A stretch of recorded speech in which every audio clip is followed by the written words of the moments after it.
मैदा व साखरेचा वापर न करता आज आपण केक बनवणार आहोत. खूप सोप्या पद्धतीने हा केक बनवून तयार होतो. ऑरेंज फ्लेवरमध्ये हा केक आपण बनवतोय.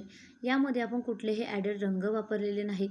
तरीसुद्धा तुम्ही रंग बघू शकता. मस्त असा स्पॉन्जी केक बनून तयार होतो. तर आपण मैदा व साखर न वापरता बिस्किटांचा हा केक बनवणार आहोत. ऑरेंज फ्लेवरची बिस्किटे इथे आपण वापरलेली आहेत. संपूर्ण बिस्किटे मिक्सरच्या भांड्यामध्ये टाकून मिक्सरमध्ये फिरवून घ्यायची आहेत. त्याची एकदम स्मूथ बारीक पावडर आपल्याला तयार करून घ्यायची आहे. थोडी थोडी करत बिस्किटे मिक्सरच्या भांड्यामध्ये टाकून या पद्धतीने एकदम बारीक पावडर तयार करून घ्यायची आहे. संपूर्ण बिस्किटांची पावडर एका बाउलमध्ये आपण काढून घेऊया. आपल्या आवडीप्रमाणे तुम्ही इथे बिस्किटांचा फ्लेवर वापरू शकता. हा केक ऑरेंज फ्लेवरचा असल्यामुळे चवीला खूपच छान लागतो. या पद्धतीने थोडंसं जरी जाडसर राहिलं तरी देखील आपण लगेचच मिक्सरला पुन्हा एकदम बारीक फिरवून घ्यायचं आहे. संपूर्ण बिस्किटांचा चुरा किंवा एकदम पावडर तयार करून झालेली आहे. यामध्ये आपल्याला दूध टाकून घ्यायचं आहे. रूम टेम्परेचरवरचं दूध घेतलेलं आहे. अर्धा पेला टाकून घेतलेला आहे.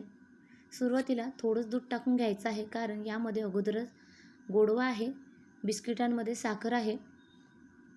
त्यामुळे एकदम हे मिश्रण पातळ होऊ शकतं. त्यामुळे दूध टाकताना सुरुवातीला थोडं थोडं करून दूध टाकून चांगलं मिक्स करून घ्यायचं आहे व लागेल तसं दूध पुन्हा वरून थोडं थोडं टाकून घ्यायचं आहे. सुरुवातीला हे मिश्रण थोडंसं आपल्याला घट्टसर ठेवायचं आहे. व्हिडिओमध्ये दाखवल्याप्रमाणे हे मिश्रण आपल्याला तयार करून घ्यायचं आहे. आता पुन्हा आपण चमचाभर दूध टाकून घेतलेलं आहे. यामध्ये खायचा सोडा टाकून घेतलेला आहे. पाव चमचा अगदी थोडा टाकून घेतलेला आहे. अर्धा चमचा बेकिंग पावडर टाकून घेतलेली आहे व 1 चमचा साजूक तूप टाकून घेतलेलं आहे. संपूर्ण मिश्रण चांगलं पुन्हा एकदा फेटून घ्यायचं आहे. इथे आपण 1 चमचाभर साजूक तूप वापरलेलं आहे. त्यामुळे हा केक एकदम छान होतो चवीला. अजिबात कोरडा वाटत नाही. साधारण अर्धा मिनटं चांगलं फेटून घेऊया. ह्या पद्धतीने हे मिश्रण आपल्याला घट्टच ठेवायचं आहे. एकदम जास्त पातळ करून घ्यायचं नाही. आता आपण ज्या भांड्यामध्ये केक बनवणार आहोत त्या भांड्याला तूप किंवा तेलाने ग्रीस करून घ्यायचं आहे. इथे मी तूप लावून घेतलेलं आहे. हा केक आपण केक टिनमध्ये न बनवता पातेल्यामध्ये बनवतोय. आपण केक बनवण्यासाठी जे भांडं वापरू ते भांडं स्टीलचं न वापरता जर्मलचं वापरायचं आहे. त्यामुळे केक खाली लागला जात नाही व आपल्याला बटर पेपर लावण्याची सुद्धा गरज लागत नाही. इथे मी बटर पेपर न लावता फक्त थोडंसं तुपाने ग्रीस करून घेतलेलं आहे. त्यामध्ये संपूर्ण मिश्रण आपण टाकून घेतलेलं आहे. वरून थोडेसे काजू व बदामाचे तुकडे टाकून घेतलेले आहेत. पूर्णपणे ऑप्शनल आहे. केक आपण पातेल्यामध्ये बनवणार आहोत. सुरुवातीला पातेलं मी प्रीहीट होण्यासाठी ठेवलेलं होतं. केकचं भांडं यामध्ये ठेवून घेऊया. साधारण 20 ते 25 मिनिटांमध्येच मीडियम फ्लेमवर मस्त असा केक बनवून तयार झालेला आहे. तुम्ही बघू शकाल मस्त केक फुललेला आहे.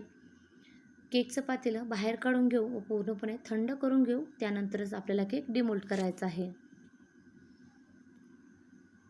साधारण 10 मिनिटं झालेली आहेत. केक पूर्णपणे थंड झालेला आहे. केकच्या कडा सैल करून घेऊ व केक आपण डिमोल्ड करूया. खूप सोप्या पद्धतीने जास्त मेहनत न घेता हा केक बनवून तयार होतो. खालच्या बाजूने बघू शकाल केक चांगला बेक झालेला आहे. रंग मस्त आलेला आहे. एकदम स्पॉन्जी झालेला आहे.